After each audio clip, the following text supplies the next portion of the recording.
welcome back to my kitchen. It's lunchtime and I am in the mood for a sandwich, but not just any old sandwich. Today I am making myself a halloumi ciabatta, which I know sounds really fancy, but it only takes about 15 minutes, so let me show you how I do it.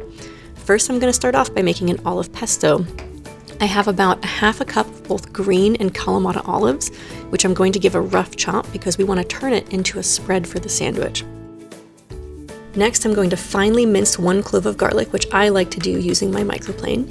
We also need 1 teaspoon of fresh lemon zest. Add both of those to the bowl with the chopped olives.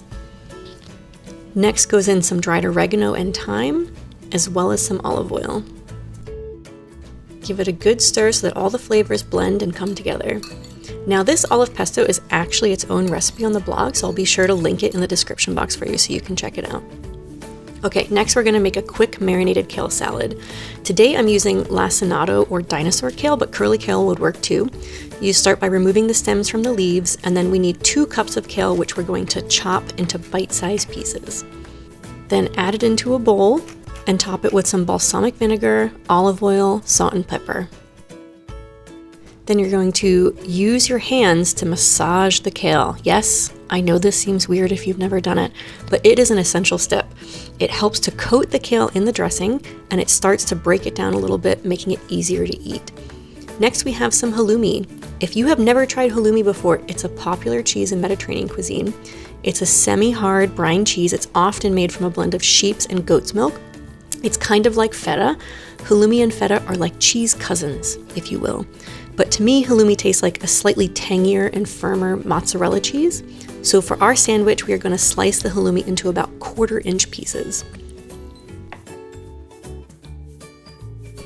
Okay, the final ingredient, the ciabatta. Today I'm using a ciabatta roll, but you could also use a portion of a larger ciabatta bread if that's all you can find.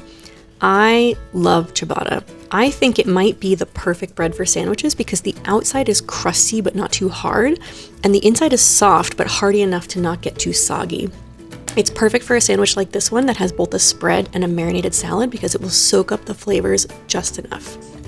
So after slicing and giving the ciabatta a light toast, I'm going to place a generous layer of the marinated kale on the bottom piece of bread. Then I'm going to layer on some of the sliced halloumi. And on the top piece, I'm going to generously spread our olive pesto, making sure that the whole thing is covered. Then you put the top on the sandwich and give it a good press to make sure that everything stays together. And then I like to slice it down the middle. And there you go. Look at those layers. You can see the bread is starting to soak up all of the flavors. This is a great make-ahead sandwich if you want to pack it for lunch. I've linked the recipe for it down in the description box if you want to check it out. And I apologize for my sandwich eating face. I'm pretty sure no one looks good eating a sandwich, but I was starving and I had to take a bite. And yes, it was just as delicious as I remembered. Thanks for watching. Until next time.